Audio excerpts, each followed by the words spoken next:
Begitu 2 jam belum sampai. Dalam hatiku Nabi bilang ini tidak sampai 2 jam, 2 jam ini sampai 5 jam belum sampai. Langsung aku bilang, Daeng, kita bilang tidak sampai 2 jam. Nah 5 jam makin ini belum sampai.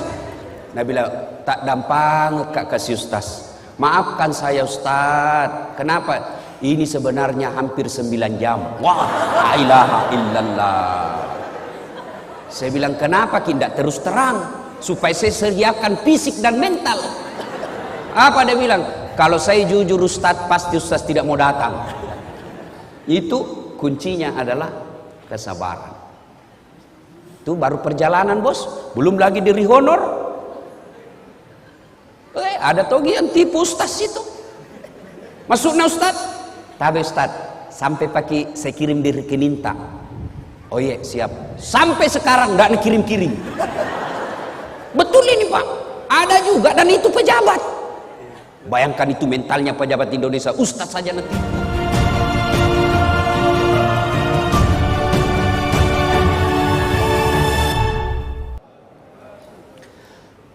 Alhamdulillah. Alhamdulillahi rabbil alamin. Wa bihi nasta'inu ala umurid dunya waddin. Asyhadu an la ilaha illallah wa asyhadu anna Muhammadan abduhu wa rasuluh.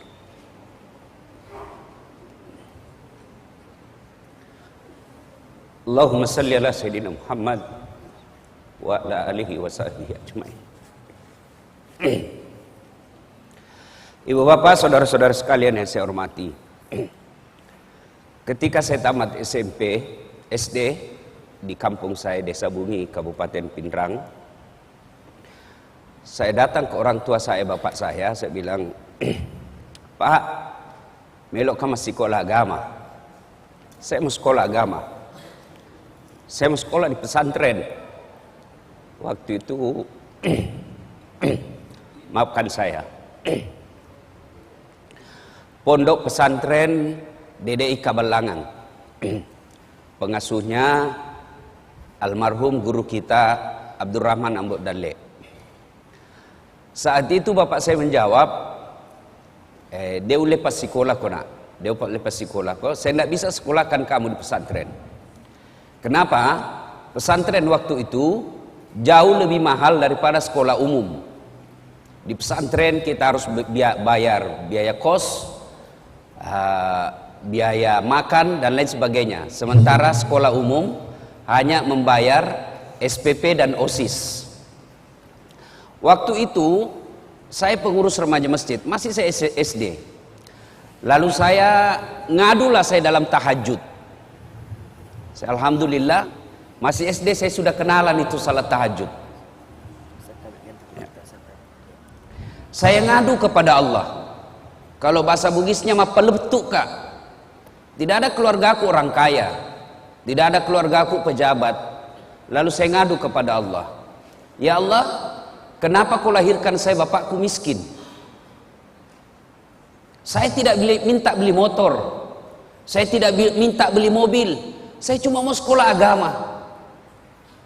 Alhamdulillah, saya malah sekolah umum, SMP di kampung, SMA 4, sarjana saya ada 2, sospol 1, sarjana syariah 1, sospol pun hampir 4 semester saya rahasiakan ke bapak saya, karena bapak saya tidak mau kalau saya sekolah politik.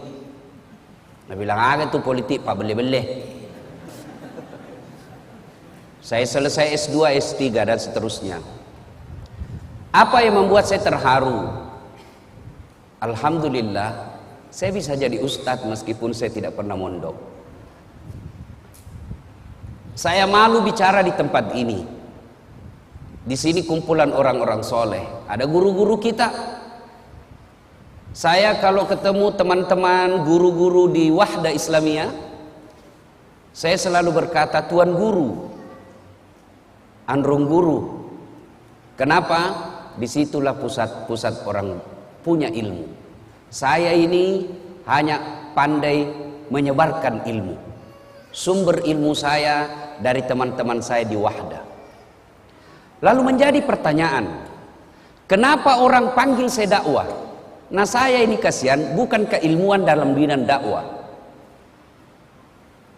Ternyata salah satu sebabnya ketika orang saya tanya, bagus cara tak menyampaikan Ustaz. Tidak ada orang sakit perasaannya. Paling banyak sakit perasaannya ibu-ibu. Tapi heran, tetap kita suka itu ibu-ibu Ustaz. Nah, inilah kemudian saya bersyukur pernah sekolah dan sampai sekarang masih mengajarkan ilmu komunikasi. Saya tidak mungkin berlebih ketika saya katakan ilmu pertama yang diajarkan Allah kepada manusia Adam alaihissalam adalah ilmu komunikasi. Kapan Ustaz? Ketika Allah mengajarkan nama-nama makhluk dan tumbuhan kepada Adam. Nama adalah simbol, simbol adalah kajian utama ilmu komunikasi. Ibu bapak saudara-saudara sekalian yang saya hormati. Nah, melanjutkan itu tadi intermezzo saja. Alhamdulillah emosi saya sudah mulai terkontrol. Saya gampang tersentuh ketika kumpul dengan teman-teman ustadz, karena saya bilang dalam hatiku, mereka mendalami ilmu agama sampai ke luar negeri, tinggalkan keluarga, kadangkala keluarkan ongkos baru bisa mendapat ilmu yang sangat dalam. Saya alhamdulillah santai-santai ji bisa dapat ilmu. Kenapa? Karena saya memang minta dari Allah Subhanahu wa taala. Cuma saya harus tahu diri bahwa ilmuku rendah sekali. Ustadz Fahru Rosi hari ini nak kira kak barangkali basang. Bateku nagolai. Masya Allah. Biasa sih kalau dikasih begitu kak banyak pak ganti langsung ke bilang ada basang. Apa maksudnya? Golai capok. Ya. Bapak Ibu saudara-saudara sekalian, waqala Allah berfirman dalam Al-Quran, bismillahirrahmanirrahim, ya ayyuhalladzina amanu dukhulu fis-silmi kaffatan wa la tattabi'u khutuwatis syaitan innahu lakum aduwwum mubin. Wahai orang-orang yang beriman, masuklah engkau ke dalam Islam secara sempurna, jangan Islam pencitraan. Sekarang ini kalau musim pilkada itu politisi penampilannya kala-kala ustad.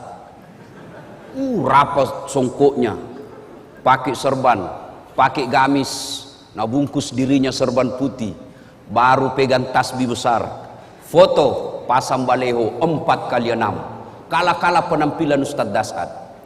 Begitu disuruh imam sholat maghrib, nah bilang Ustad, paruh suaraku.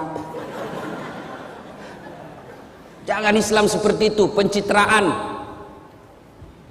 Dan masuklah ke dalam Islam secara benar, dan janganlah engkau ikuti langkah-langkah setan, karena sesungguhnya setan itu musuh yang nyata bagi kalian. Nah, kira-kira kalau pengajian begini Bu, ada enggak setan di tengah-tengah kita? Kira-kira ada setan Ibu? Ada. Bukan popo, bukan parakang, bukan uka-uka, tapi apa setan yang ada di tengah-tengah kita? Bentuknya handphone. Apa? Orang sudah ceramah masih menggesek. Katanya mau dengar pengajian, mak download ji. Simpan dulu HP tak? Serius kayak ini, serius simpan dulu. Simpan dulu. Bagaimana kita mau dengar ceramah kalau kita fokus di HP? Ada juga pura-pura foto itu. Padahal dalam hatinya dia HP baru. Ada yang lebih parah, udah foto kan dulu, baru nak share di grup Tablik Akbar bersama Ustadz Dasad. Tapi itu ji bajunya nak pakai waktu di TV One. Itu ada juga begitu. Nah ibu bapak saudara-saudara sekalian, pada Tablik Akbar kali ini tema yang saya ingin sampaikan fokus pada cinta. Adik-adik ini yang banyak kecuping-kecuping. Ini adik-adik percayalah, semua penyakit kita ingin cepat sembuh. Mau penyakit kusta, sakit kepala, sakit gigi, sakit utang, semua kita ingin cepat sembuh. Satu-satunya penyakit yang kita tidak mau sembuh adalah penyakit jatuh cinta. Inilah penyakit jatuh cinta, nggak mau kalau sembuh. maunya kita jatuh cinta selamanya. Nah, bicara tentang cinta saya tidak mau ceramah. Saya hanya ingin menyampaikan kisah-kisah bagaimana cinta, dakwah dengan cinta. Satu, adik-adik pernah, saudara-saudara, bapak ibu pernah dengar kisah Rasulullah Sallallahu Alaihi Wasallam di Taif. Rasulullah mendapat tekanan di Mekah, mendapat hinaan, mendapat cemoohan, teror secara fisik, teror secara mental. Fisiknya dilempari, mentalnya diludahi, rumahnya dipasangi duri. Lalu siapa yang lakukan itu? Bukan orang lain. Siapa? Keluarganya sendiri. Siapa? Abu Lahab. Tahu itu Abu Lahab deh? Tahu ke Abu Lahab? Tahu? Sepuh satu kali saudarana bapakna Nabi. Bahasa Perancisnya Amurena Nabita. Perancis itu Pare-Pare dan sekitarnya.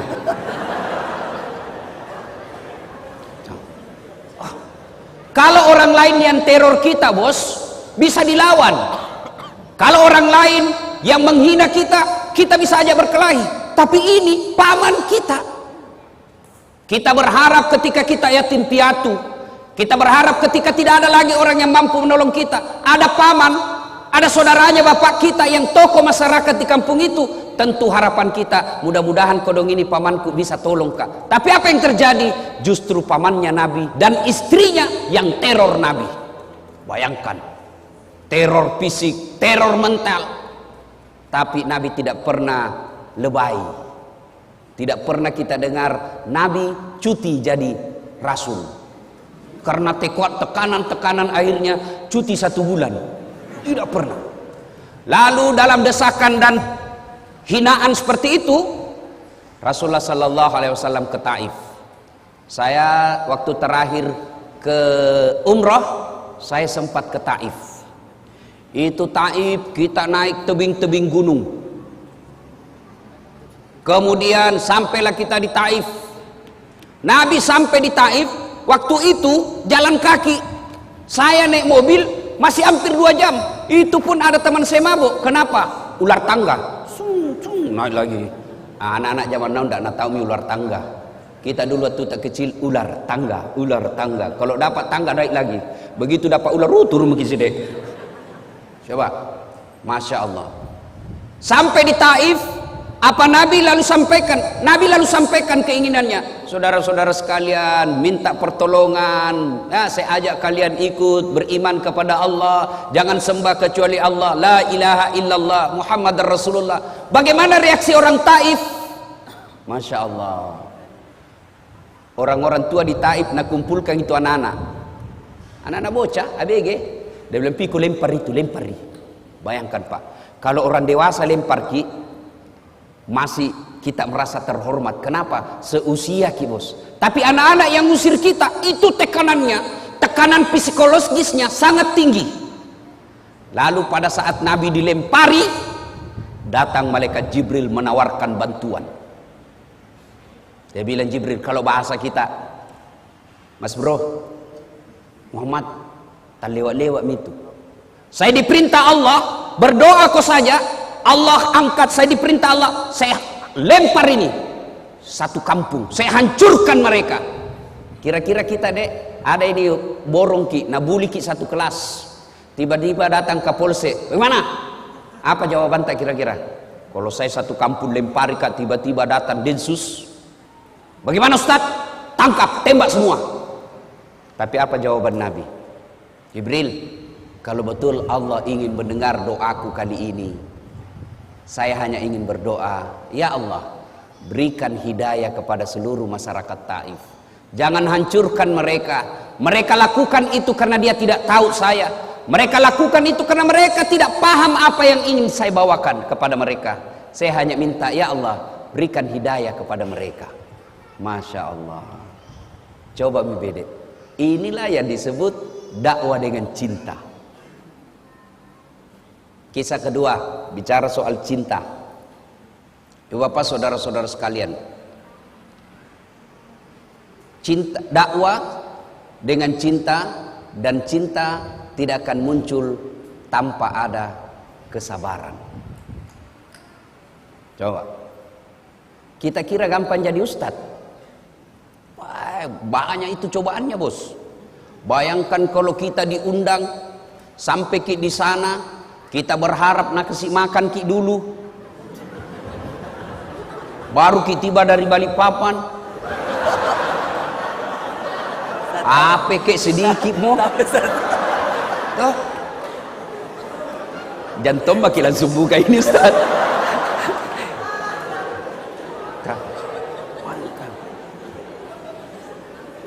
Coba, tidak gampang jadi ustaz. Belum lagi saya pernah diundang ke Pulau Kijang. Pulau Kijang Sumatera, Riau, tapi pedalaman. Waktu nak telepon kak, assalamualaikum ustaz. Waalaikumsalam. Betul ustaz Dasat, betul sekali. Kenapa ki? Kami ini orang Bugis yang ada di tanah Sumatera, Pulau Kijang. Oh, ringkas kisah, merenuki kasih ustaz loma ceramah ko kampota. Bugis. Oh, jago ini orang Bugis ini.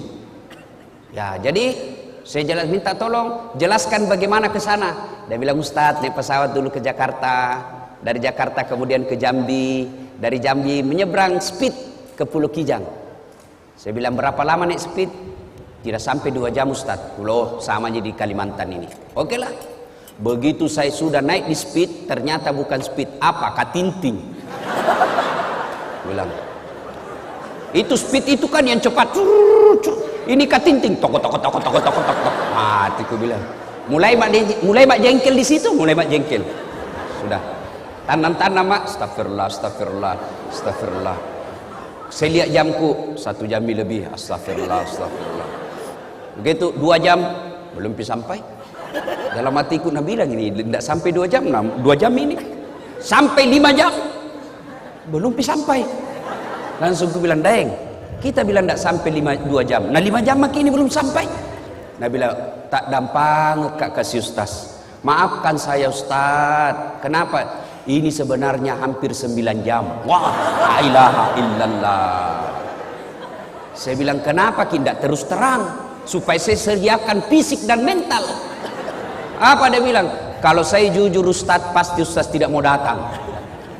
Itu kuncinya adalah kesabaran. Itu baru perjalanan bos, belum lagi diri honor. Ada togi yang tipu ustaz itu. Masuknya ustaz, tapi ustaz sampai pagi saya kirim di rekening tak. Oh iya siap. Sampai sekarang nggak kirim. Betul ini pak, ada juga dan itu pejabat. Bayangkan itu mentalnya pejabat Indonesia, ustaz saja netipu. Belum lagi yang potong, lebih banyak ambil daripada kita. Khutbah Jumat biaya rutin 200.000.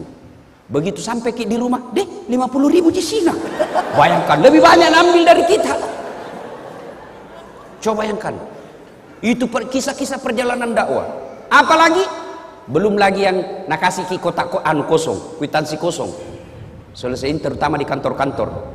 Selesai mungkin ceramah tabis tas kwitansi berapa? Kasih kosong saja Ustaz. Aku bilang jangan ambil semua. Bayangkan kalau saya tanda tangan kwitansi kosong, nah kasih ke 1 juta baru nak tambahin 01 di belakangnya 10 juta nambil, baru nak kasih ke 1 juta 9 juta nambil. Maka saya bilang jangan bos, ambil semua. Kalau saya tanda tangan saya ikut berpartisipasi dalam kebohongan. Itu tantangan dakwah. Lalu apa yang membuat saya kemudian tenang? Saya bilang, berapa tong ini? Siapa ini? Dasat Latif. Masih banyak dosanya. Masih cinta dunia. Masih mau poligami. Kenapa kita ketawa ibu? Daripada saya bilang tidak, baru dalam hatiku iya. Munafik namanya. Mau tapi tidak berani.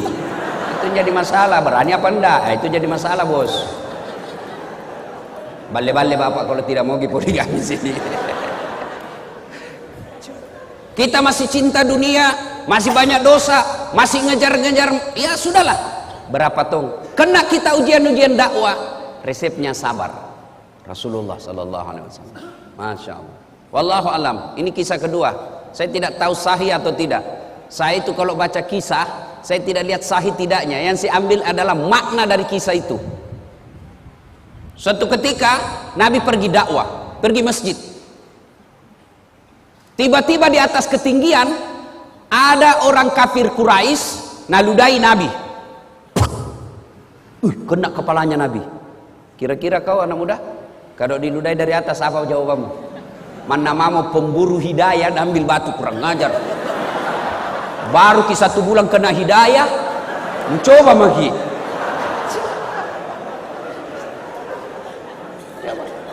Nabi begitu diludai, Nabi lihat ke atas dan senyum. Apa dia bilang? Bos, salah tempat ludahmu. Kepala aku nak kena, tapi tidak apa-apa ji. Fish. Lewat lagi besok Nabi. Di tempat yang sama, waktu yang sama, ditunggui memang ini, diludai lagi. Kena lagi Nabi, dia bilang ji Nabi, tidak apa-apa ji bos, aku maafkan kau. Ketiga kalinya, hari ketiga masih begitu. Besoknya lewat Nabi, tidak ada, mina tunggu-tunggu Nabi. Mana langgananku ini? Biasanya ada ludaika di sini. Oh, sampai Nabi tanya, siapa kenal si fulan? Oh ya, di mana rumahnya? Biasanya saya lewat situ ada ludaika. Tidak tahu kenapa ini tidak ada. Oh, dapat informasi. Malah saya Nabi, sakit dia ya Rasul. Kamasian aku dong. Akhirnya Nabi pulang ke rumahnya dan berkata kepada istri beliau, ya Ummul Mukminin Khadijah, ada roti? Ada. Ada kurma? Ada. Bungkus sih. Mau ke kemana ya Rasul? Mau pergi lihat langgananku. Sakiki kodong. Sampai dia ketuklah rumahnya itu orang yang ludah Nabi. Assalamualaikum. Siapa? Muhammad. Muhammad siapa? Langgananmu bos. Mati. Mak dah maki. Datang Muhammad balas dendam ini. Selesai dia bilang, saya tadi lewat di tempat biasa. Saya cari-cari kita tidak ada. Rindu-rindu toh nggak kurasa dengan ludata. Ternyata sakiki bede. Ini ada roti saya bawakan ki, ada kurma saya bawakan ki. Kita makan, saya doakan ki mudah-mudahan cepat sembuh. Masya Allah. Mendengar ini, apa jawabannya ini orang tadi yang teror secara fisik dan mental Nabi? Apa dia katakan? Dia bilang, Abu Jahal saja yang sewa saya untuk teror kamu, tidak datang lihat saya sampai sekarang. Justru kamu orang pertama yang datang membesuk dan mendoakan saya. Luar biasa akhlakmu ya Muhammad. Masya Allah. Akhirnya apa? Ini orang menyatakan, saksikan ya Muhammad, la ilaha illallah Muhammad Rasulullah. Tiada Tuhan selain Allah dan Muhammad adalah utusan Allah. Saya tidak persoalkan ini kisah sahih atau tidak. Jangan lagi nanti share nabuli lagi di Facebook. Itu ustaz palsu. Sudah aku kasih tahu ki. Saya tidak persoalkan sahih tidaknya ini kisah. Yang saya ingin ambil adalah makna dari kisah itu. Pelajaran yang ingin kita ambil. Dulu waktu saya kecil ada buku yang selalu saya baca, kisah berhikmah. Kita ambil hikmah dari kisah itu. Inilah cinta harus dengan kesabaran. Tidak mungkin ada cinta kalau tidak sabar. Termasuk ibu-ibu. Kalau tidak sabar menghadapi suami kita, jatuh itu cinta. Nah, mau kita bicara tentang cinta yang hebat, Masya Allah. Ada seorang wanita, kembali lagi. Ini saya baca kisahnya, ternyata didaifkan hadisnya. Siapa dia? Ayub alaihissalam. Ayub alaihissalam. Itu Ayub alaihissalam, adik-adik sekalian, luar biasa, alim, taat beribadah. Allah kelimpahkan beberapa rezeki kepada Ayub alaihissalam. Tapi hebatnya Ayub alaihissalam, kaya dermawan, kaya sogi malabo. Yang banyak di Indonesia, kaya pelit, kaya seke, kikirigalla paku jambatang. Pelit, bakil. Tahu orang di kampungku bilang kikiri galang, paku jambatang. Apa artinya? Kikiri galang, kikiri itu galang, tidak mau namakan. Paku jambatan, jambatan basi nupaku, tidak mau mempan. Itu orang pelit. Duduk maki sama-sama berharap karena dia kaya nak traktir tidak tong, langsung saja tabes tas pulang dulu. Dalam hatiku tidak tong nak bayar kanga ini. Coba, itu orang kikir. Ini Ayub alaihissalam kaya dermawan. Lalu seluruh malaikat memujinya. Luar biasa Ayub alaihissalam. Malaikat ikut memujinya. Satu makhluk Allah yang cemburu. Siapa? Iblis laknatullah alai. Nabi bilang Iblis, tunggu dulu Tuhan. Dia begitu Ayub, baik agamanya, taat beribadah, dermawan, karena dia kaya. Coba kalau dia miskin. Tidak begitu. Allah berfirman, saya lebih tahu dari kau Iblis. Dia bilang tidak memang toh. Iblis dia bilang kalau begitu Tuhan, kasih saya kesempatan menggoda ini Ayub. Allah kemudian silakan. Satu, jangan cabut nyawanya. Siap. Akhirnya apa? Ayub alaihissalam terbakar seluruh hartanya. Kebun-kebunnya musnah. Binatang-binatang ternaknya mati karena penyakit. Begitu miskin, datang iblis. Ayub masih bersikir, dibisik. Ayub, sudah mau. Apalagi kau puji-puji Tuhanmu? Bayangkan ambil hartamu. Jangan kau puji-puji Tuhanmu. Apalagi Tuhan apa itu Tuhanmu? Apa kata Ayub alaihissalam? Bos, yang kau banyak bicara di situ nah? Bukan begitu di hadis, bukan. Ini bahasa Ustaz. Supaya enak didengar bos. Tuh, bayangkan kalau lapar kita baru serius sekali, tambah lapar orang. Tuh. Nah. Makan dulu Pak. Akhirnya apa? Apa kata Ayub? Dengar baik-baik adek. Dengar baik-baik ibu.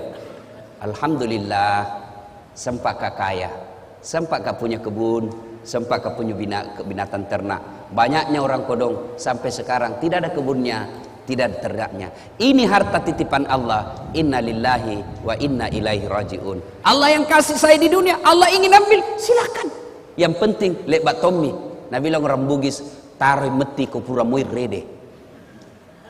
Oh, Nabi bilang, kalau bahasa kita, dia bilang, kira-kira kalau bahasa kita ya, apai. Dia bilang itu iblis, apai. Masih mau kok? Hebat gitu. Nabi bilang tidak. Itu Ayub begitu, karena dia anaknya. Coba kalau tidak ada anaknya. Allah berfirman, tidak. Ada anaknya atau tidak, dia taat. Akhirnya apa? Wafat lagi anaknya. Datang lagi iblis. Bos, sudah itu kau sembah Tuhanmu. Bayangkan. Dari ada hartamu, nambil mi. Sekarang anakmu lagi nambil, sudah mi. Apa kata Ayub alaihissalam? Jangan kau banyak bicara di situ deh. Bosan kuliah kok. Coba. Alhamdulillah, sempat kau punya anak. Banyaknya itu orang kodong bertahun-tahun sampai tua tidak punya anak. Alhamdulillah, ada anakku. Setan tak kancing. Tapi dia jujur lagi sama Allah. Tidak memang Tuhan. Coba, kalau dia sakit, tidak mungkin dia begitu. Allah dia bilang, saya lebih tahu, sehat atau sakit. Dia tetap sabar, beribadah kepadamu. Akhirnya apa? Dicoba lagi Ayub alaihissalam. Dengan apa? Penyakitnya tidak tanggung-tanggung. Seluruh anggota tubuhnya dimakan ulang. Kira-kira kalau sekarang penyakit kulit tingkat paling tinggi. Bahkan riwayat yang saya baca itu, kelihatan itu sedikit tulang-tulang pipinya. Apa itu di sini karena habis dimakan ulat. Ayub alaihissalam datang lagi nih iblis. Bayangkan Tuhanmu nambil hartamu, nambil anakmu. Sekarang kau lagi nak kasih sakit. Sudah mi. Apa kata Ayub alaihissalam? Bosan-bosan kuliah kok. Tidak berhentimu datang sama saya. Tidak ada apa-apanya ini. Masya Allah, puluhan tahun saya sehat. Masa gara-gara penyakitku yang baru sesaat ini saya lalu melupakan nikmat Allah? Tidaklah. Inna lillahi wa inna ilaihi rajiun. Lalu itu datang lagi istrinya. Dia bilang apa sama istrinya? Istrinya bilang apa? Bang, berdoa maki sama Tuhan, minta ki supaya berhenti penyakit kita. Apa kata Ayub alaihissalam? Masiri kak, saya malu minta kepada Allah. Puluhan tahun saya sehat, baru beberapa saat saya sakit, saya malu kepada Allah. Lalu iblis tidak putus asa. Dia datangi lagi Ayub alaihissalam. Gagal dia goda Ayub, maka dia datangi istrinya. Istrinya dihasut. Maka ibu-ibu hati-hati. Biasanya setan mati akal hadapi suami, tapi dia masuk sama istrinya.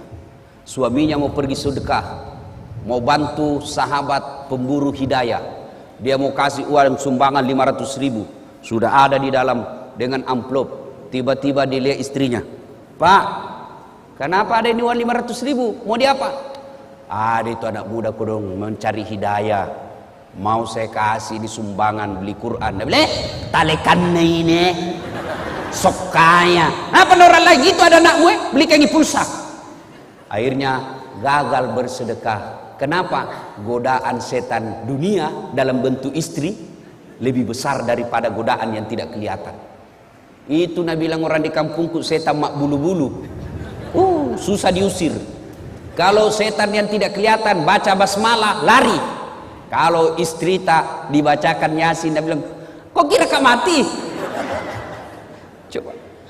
Sampai-sampai ada bapak-bapak ditanya sama istrinya, ada warna kau suruh simpan di bawah tempat tidur. Didapat sama istrinya. Nah bilang istrinya, Pak, uang apa ini 1,5 juta? Uang sial. Maksudnya apa? Batin aku sembunyi udah apa Ji? Ada ibu-ibu begitu sini. Bapak saudara-saudara sekalian, Ayub alaihissalam kemudian setan ternyata berhasil menggoda istrinya. Apa? Istrinya berkata, Bang, tak dampang kak kasih, maafkan saya. Apa boleh buat? Saya tinggalkan ki. Dia bilang Ayub alaihissalam, ya sudah limpah. Kalau engkau tinggalkan silakan. Tapi pulang kau nanti suatu saat saya pukul kau 100 kali, saya cambuk. Insya Allah. Tidak sampai di situ godaan setan. Apalagi penduduk satu kampung dihasut. Dia datangi penduduk tokoh-tokoh masyarakat. Dia bilang, usir Ki Ayub. Usir dari kampung. Kenapa? Nah tulari kau nanti itu penyakitnya. Dia akan membawa satu kampung ini penyakit, semua kena penyakit. Usir Ayub. Datang kepala kampungnya. Ayub, maafkan kami cinta kepadamu Ayub, tapi mohon maaf, kami takut ketularan penyakitmu. Ayub alaihissalam lalu berkata, lemukna tu nyawamu mbok, teganian kau, tolong angkat tangan di antara kalian, siapa yang tidak pernah saya bantu? Tolong ini penduduk kampung, angkat tanganmu, siapa yang tidak pernah saya bantu? Lalu ini kepala kampung bilang, kami sadar Ayub, sudah kau bantu kami semua, tapi takut ke penyakitmu. Akhirnya apa?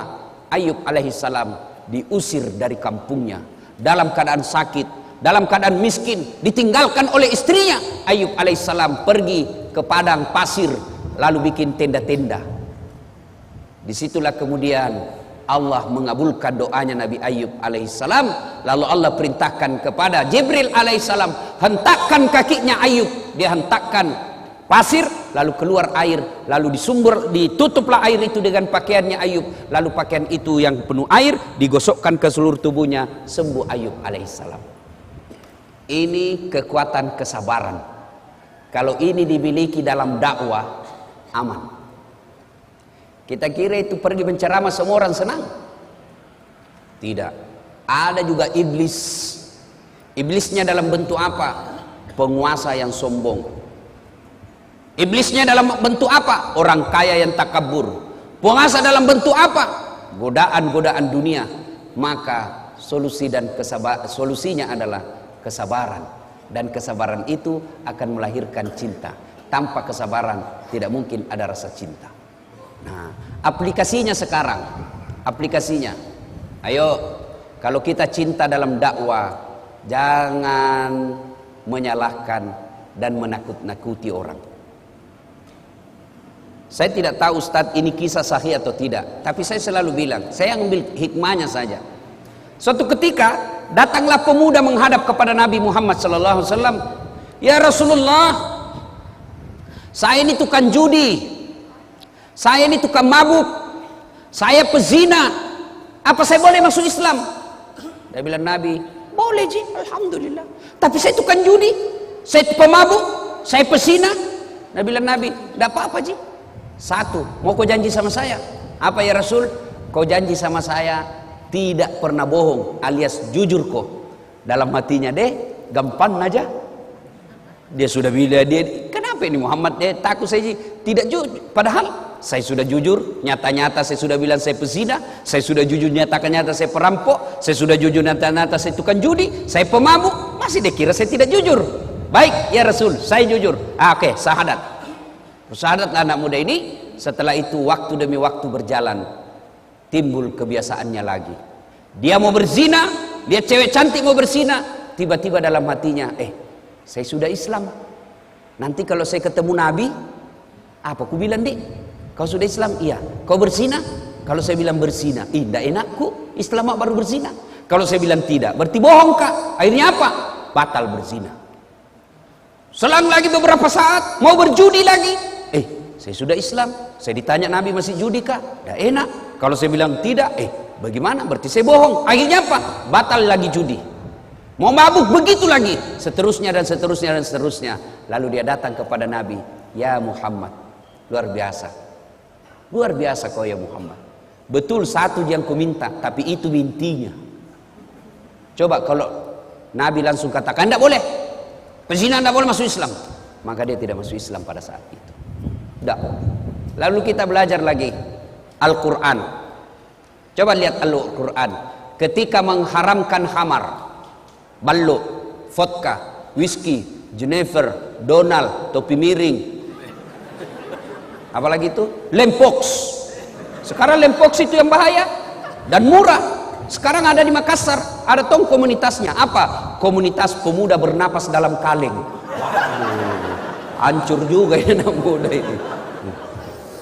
Lempox na campur lem tikus. Apa nak bilang? Cemen lumen. Masa baru satu botol teler mako? Itu teman tak tahu aja gona sampai masuk di got. Anak muda sekarang malu dibilang kampungan. Saya dulu waktu sekolah, kalau anak-anak sudah bilang, sudah saat sini kau. Jangan deh, saya jauh-jauh dari kampung muka sekolah baik-baik. Nah bilang kampungan deh ini. Aku bilang biar nih bos, daripada kau tidak ada kampungmu. Nah, coba kita lihat pelajari itu ayat tentang khamar. Ketika Allah haramkan khamar, kan tidak langsung. Pada saat itu orang-orang Arab kafir jahiliyah waktu itu bukan cuma dia minum itu khamar, dia mandi. Dia mandi itu khamar. Begitu hobinya dengan khamar. Turun ayat. Ayat pertama tentang khamar. Apa? Disentuh dulu akalnya. Khamar itu ada manfaatnya, juga ada buruknya. Tapi ketahuilah keburukannya jauh lebih besar daripada kebaikannya. Ini peringatan bagi orang-orang yang berpikir. Mulai berpikir, oh ya tahu ada baiknya, tapi lebih banyak jahat keburukannya. Akhirnya mulai jalan pikirannya. Lama turun ayat kedua. La taqrabus salata wa antum suqara. Jangan kau dekati khamar ketika kau dalam keadaan mabuk. Artinya apa? Yang tadinya orang Islam sudah masuk Islam, yang tadinya orang kafir masuk Islam, 5 kali sehari semalam sholat, artinya 5 kali tidak boleh mabuk. Maknanya dalam sehari makin jauh dia dari khamar. Lama turun ponis terakhir, keputusan akhir. Innamal khamru rijsun min amali syaitan. Sesungguhnya khamar rijsun, bapak moyangnya dosa. Min amali syaitan, perbuatan syaitan, jauhi agar kamu termasuk orang-orang beruntung. Nah ini, jadi kalau ini kita pakai, berarti dakwah itu harus bertahap. Ya, kira-kira kalau anak muda gaul baru datang sama kita, Ustadz, bagaimana pacaran? Boleh. Betul ke Ustadz? Betul, yang penting jangan ku ketemu. Iya Ustaz, iya yang penting pacaran syar'i. Maksudnya jangan kau ketemu, SMS saja. Sudah itu datang lagi, mulai dilihat jauh jarak. Dek, apa gunanya itu pacar-pacaran? Kasih habis pulsa, bikin pikiranmu mumet, bikin hayalanmu berdosa. Sudah jangan saja. Lebih baik kau langsung lamar. Tapi tidak ada pekerjaanku. Rezeki bukan soal kerjaan, rezeki itu Allah yang ngatur. Tidakkah dalam Quran mengatakan satu orang menikah tambah lagi satu orang menikah maka 2 rezekinya, 1 tambah 1 menjadi 2. Jangan aku putus asa. Sudah itu. Coba kalau baru datang yang tadinya hobi pacaran, mana pacaran? Haram. Dede, jangan ikut pengajian deh, saking haram. Ada orang pulang pengajian, saya tanya, bagaimana? Tidak mau ikut pengajian Ustaz. Apa? Dede itu Ustaz saya sangi neraka na cerita, pemala-mala. Coba kalau yang tetangga datang ke gedung apa? menyentuh kamu berdosa, Tuhan ingin mengampuni, puji haleluya. Habis lagi dosanya.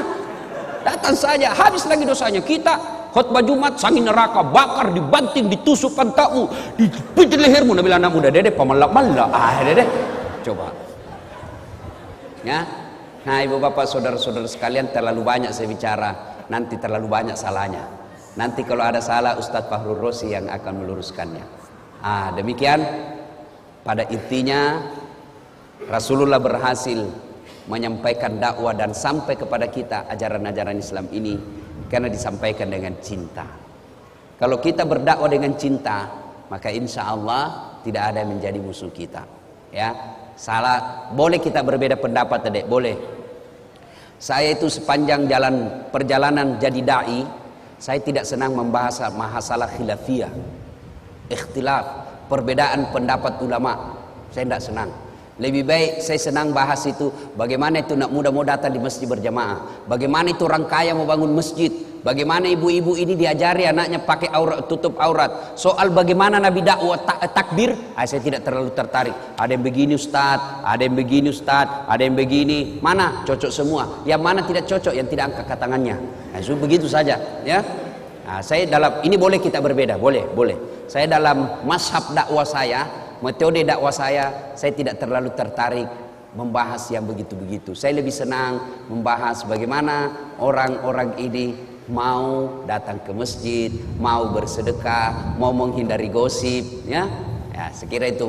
Demikian, Bapak saudara-saudara sekalian, mohon maaf yang sedalam-dalamnya jika ada kata dan kalimat yang tidak berkenan.